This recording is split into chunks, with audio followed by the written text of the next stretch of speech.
something that you need to do in the background? No, you have to give the permission for the camera. And how do while I do that? Yeah. And how do I do that? Because I thought I did. Okay. So can you exit this link and open it again? Then it will ask for enable your camera. So you can give the permission and then you can rejoin. It didn't ask me to do that. It just said continue. It checked the sessions and then it just brought me right in. Okay. I can try it one more time. Yeah. Could you please try it one more time? Sure. I apologize. I was here early.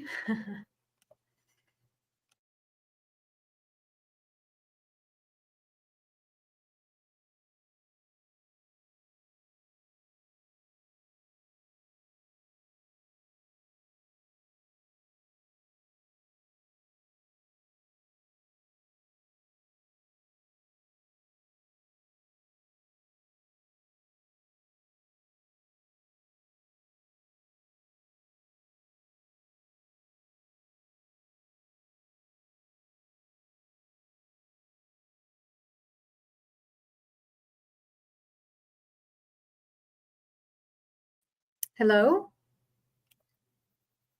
Hi. Hello? Hi, Annie. Hi. The same thing happened. Okay. Let me share you my screen and quickly show you. All right. Yeah, because I had already checked all of this before. I really appreciate No problem. everyone's patience. While we're working out the kinks. Okay. Can you see my screen right now? Yes. Yep. There is what you call a camera icon here. Can you see here? No, I don't see that. Here in the just watch Oh, out for yes. mouse. You can just Okay. click here and allow make sure everything is on. Yep, everything is on. Everything is allowed. Then it should not The be only an issue. thing I can try is to unplug my camera and use the one that's available on my laptop. All right, we'll use this for now. Let me stop sharing then. Okay. Hi, Annie, how are you? Hello. Welcome here. Thank On day you. one of Global Virtual Summit 2024, the 145 members. I think people are still joining the sessions. So, Amazing. ladies and gentlemen, please join Annie in, how do I pronounce your second name? I don't want to. Ismailian. Ismailian. Annie Yes. Ismailian. So, please welcome her on the stage. So, Annie, she has over 20 years of experience in wealth management, financial planning, and sales leadership. Is known for her passion for guiding others towards their financial and professional goals, blending strategic direction with soulful wisdom. As the CEO of her own financial practice, she offers coaching and support to both aspiring and seasoned leaders, financial advisors, and consultants, helping them evolve their practices by aligning with their instincts and goals while fostering a collaborative approach to serving clients and teams. Her expertise also extends to her as a role of a part-time professor at George Brown College, where she teaches the courses on financial planning and insurance. Annie holds the Certified Financial Planner (CFP) and Trust and Estate Planner (TEP) designations, along with Colby Certified Consultant certification. As a relationship driven visionary leader, she is recognized for her ability to create meaningful partnerships and make all positive impacts across all levels. So, ladies and gentlemen, that's Annie. Please welcome her, and she's a CEO, financial planner, transformational trainer as well. Let's see what she has for us today. Thank you so much. I am honored to be here with all of you today. And I appreciate your patience as well. If you can type in the chat for me where you are joining us from, where in the world are you right now? I would love that. Hello, Natalie. Hello, Christina. Hello, Parveen. Hello, everybody. Feel free to type in the chat where you are joining us from. USA. Amazing. And I'm in Canada, in Toronto. Who else is out there to join us today? Let's see. I am monitoring California, UK. Hey, that's where I was originally born, by the way. So I'm a global citizen. I'm multicultural. I was born in the UK. I now live in Canada. Thank you so much for typing in the chat. So um, I wanted to share with you guys today my topic of how do you build sanctuary? And so I have been Bangladesh, Australia, Miami, hola Miami, where we were originally supposed to have this summit. I hope you're doing well and keeping well. And yes, Sophia and Heather, I see you. Okay. So now look, I have been called bold and confident, and one feature cover article called me a maverick. Bonjour Paris. Now, what I have been doing over the last 20 years is I've been in financial services. And what that allows me to do is I've been a financial planner now for quite some time. And I have helped thousands of people just like you really dive deep to understand what's really important to them. And by having these conversations about what are their financial planning goals and dreams, it allows me, it informs me about what possible solutions and recommendations I might have. Over the last 9 years, I have coached hundreds of advisors on their practice. And we go from, one-on-one sales meetings about their targets to really understanding what's happening in their life and what's driving their actions in their business.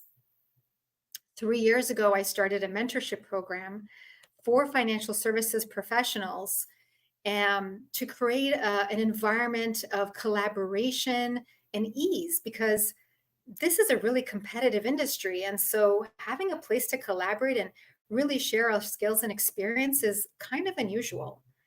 I've also been teaching, like Melinda mentioned, part-time as a professor, financial planning and insurance. And I just recently was named a 10X Mentor Expert for financial planning with a global organization called Powerful Women Today.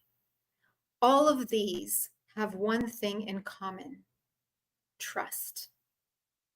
Now, type in the chat if this is you. Are you the person that people come to share their fears, their concerns, their choices and decisions?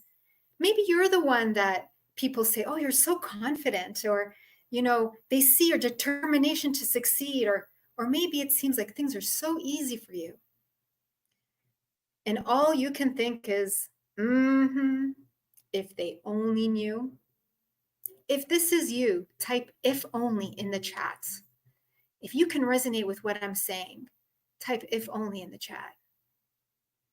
You see, there was a time when, despite all these outward experiences of success, there was a time in my life in November 2016 when things were not as they appeared.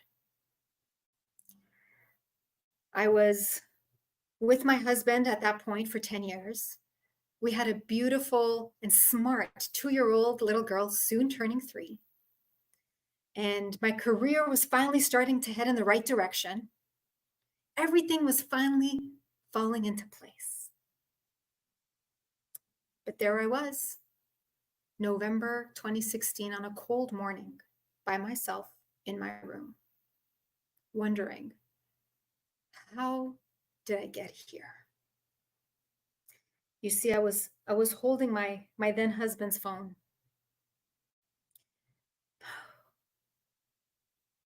And I had just discovered messages and pictures that no partner should ever find, from someone that they trust. My hands started shaking. My heart started beating so hard. my body betrayed me and I had to fall to my knees and still holding this phone like it was the only lifeline I had in that moment. I felt such shame. What would people think of me? What would they say about me? How could this happen to me? See, I was a good wife because even though I only earned half of his income, I was paying all the bills. And I don't quite know how that happened, but I was being a good wife.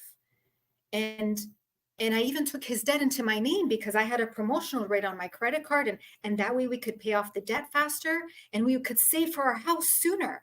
And yes, we came up with a payment plan that somehow never came to fruition. And then one day I found a document in his name, a loan for $2,000, 36% interest.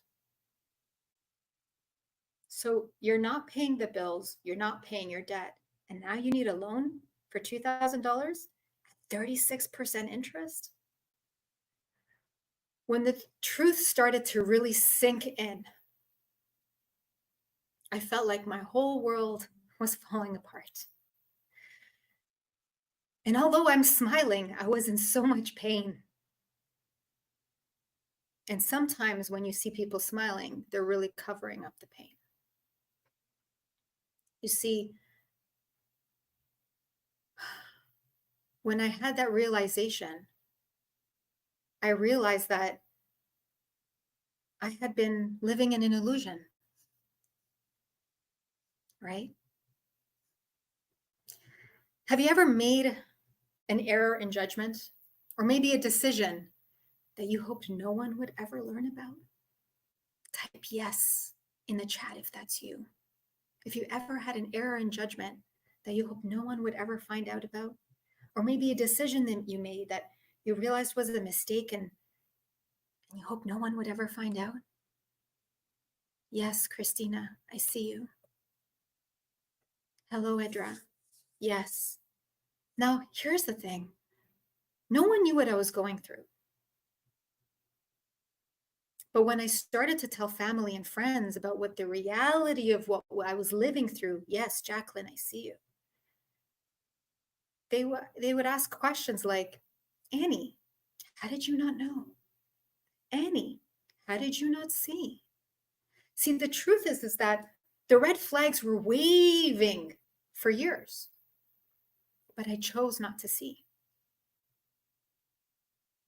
See, every time I'd see a red flag, I think, no, no, no, I don't want to see you. And every time an alarm would ring in my head, I think, no, no, no, I don't want to hear you. And every time I had a pain in my heart from another lie or betrayal, I think, no, no, no, I don't want to feel you. And before I knew it, I had walked into my cave of convenience, having convinced myself that this was my life, not wanting to see what was right in front of me. You see, to stay in my cave of convenience, I somehow convinced myself that it was comfortable, right? And over time, every time my instincts raised another flag, I negotiated with myself. It can't be true. They wouldn't do that to me. But here's the thing. A cave is a place that's already built. It's dark and damp, and it has sharp things sticking out from the ceiling and sticking up from the ground. It's uncomfortable. But you see, I'd become so comfortable with my discomfort that I just stayed in that cave for a while. And the longer that I stayed there, I found myself whimpering in pain quietly, suppressing the rage silently, and resigning myself to the illusion that this was my life. And there were times that I hoped the darkness of that cave would just take me away. But on that cold November morning, a voice inside of me said, no, you need to live, Annie. No one will protect your daughter like you will. No one will love her like you will. No one will show her the beauty of life like you will. You need to live. And so when I finally decided to separate, I remember walking into that family lawyer's office and saying, I am a certified financial planner. Because you see, I felt like it was the only thing I had going for me. Have you ever felt that way? Like everything was just falling apart, but you had this one little thing you could hold on to? Over time, I got help. I listened to the right people around me, qualified people, and I listened. And since then, I was able to go from a team member to a team leader to the CEO of my own businesses and running my own practice and building my team. I went from a low credit score in the low 600s to the mid 800s today. I went from 5-figure debt to 6 figures in savings. What? Alone as a single mother without much financial support at all. Most importantly, I went from being a doormat to holding the key to the room of truth and possibilities. This is why today I help people reclaim their confidence and rebuild their finances after a setback. What I didn't realize when I was inside my cave was that there were people patiently waiting outside of that cave for me with care and kindness, with truth and integrity, with loyalty and love, healthy love. And although my mind felt compromised, as if it had been toyed with and then abandoned, I just had to take one step, just one step, and trust my vision. Just one step and trust my heart. And one step and trust my instincts. I had to step into my calling and rebuild a place that was sacred, serene, and most importantly, safe. A place that welcomes all of me, the complete me, the perfectly imperfect me. But I wasn't starting from scratch. I had trusted myself once before. We all have. See, when my daughter was 9 months and 1 day old, I remember she stepped up in her crib on her one leg for the first time, full of joy and excitement and surprise, and then fell. And then she got back up for a few more seconds, and then she fell. And then she got back up. We have all done that. We've all been there. We trusted ourselves once before. You see, resilience requires rejection. It requires you to build up your get back up muscle. It is the most important bridge to building self-trust.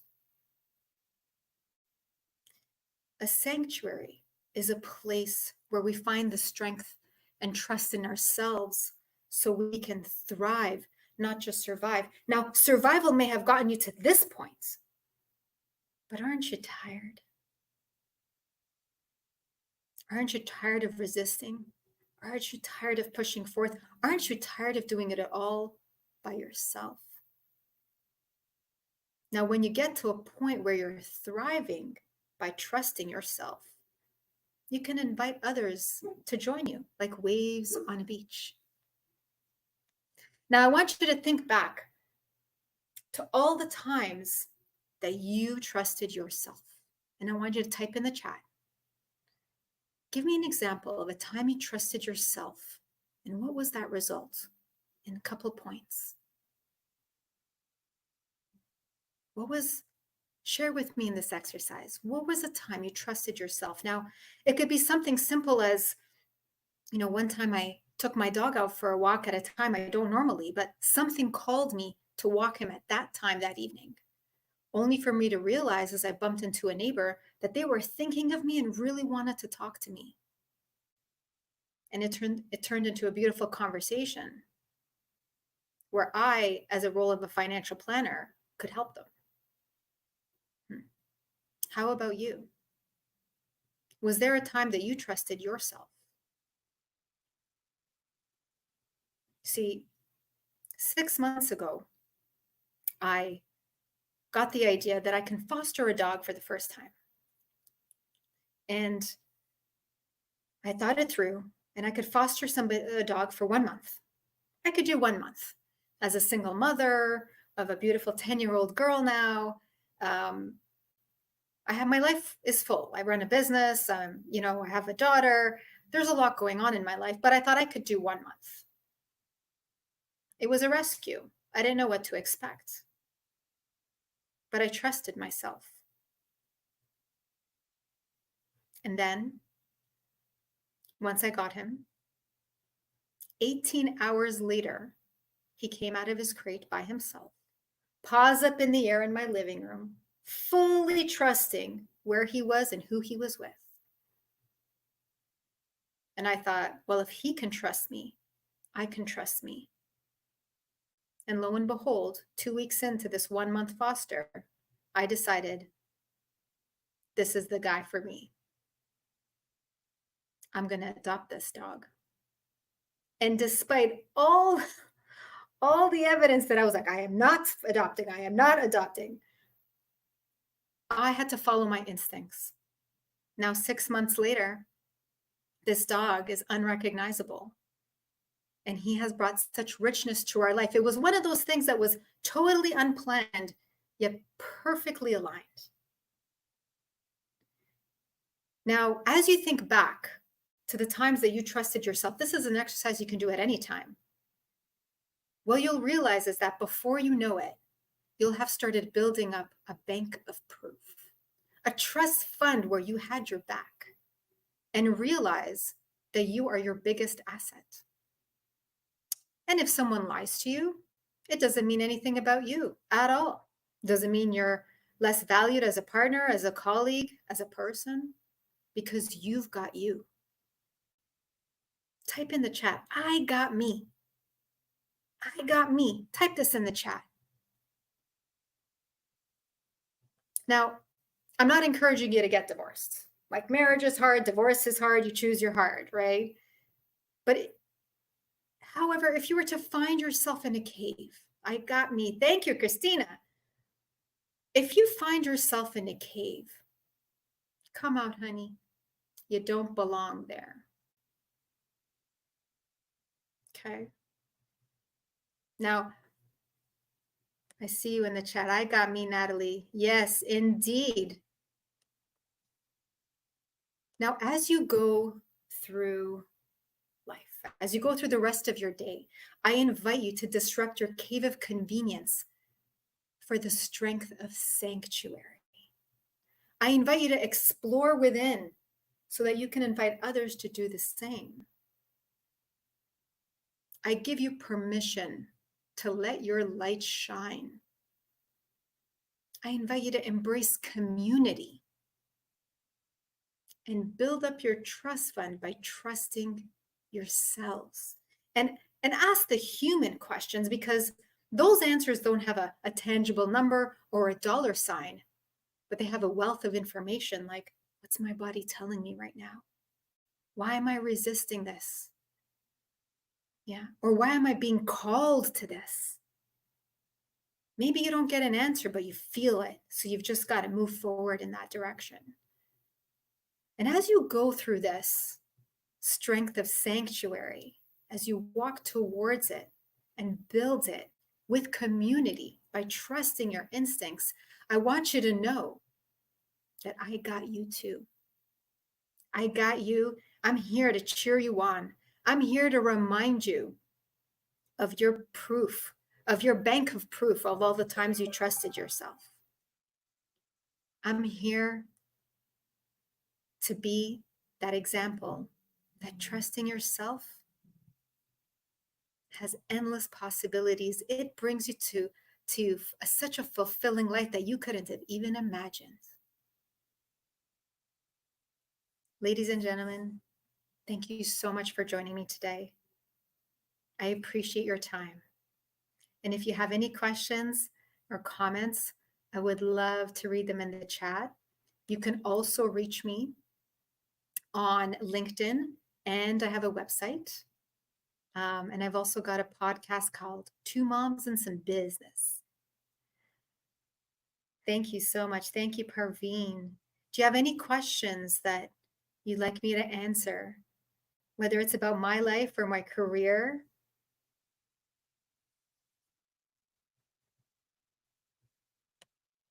I'm just checking the chat.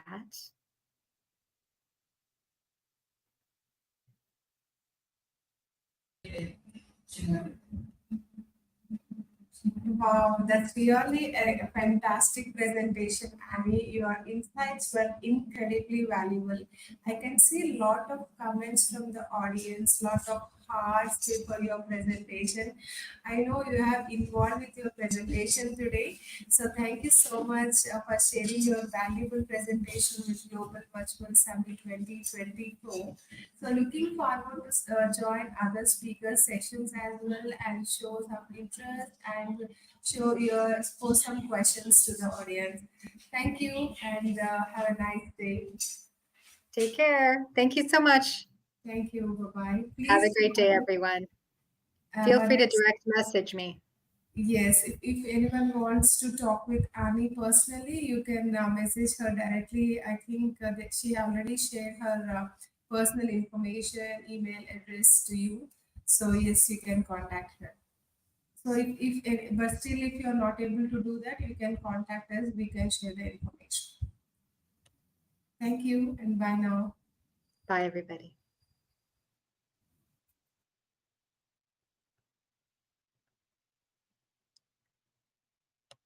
Oh, you guys are so sweet.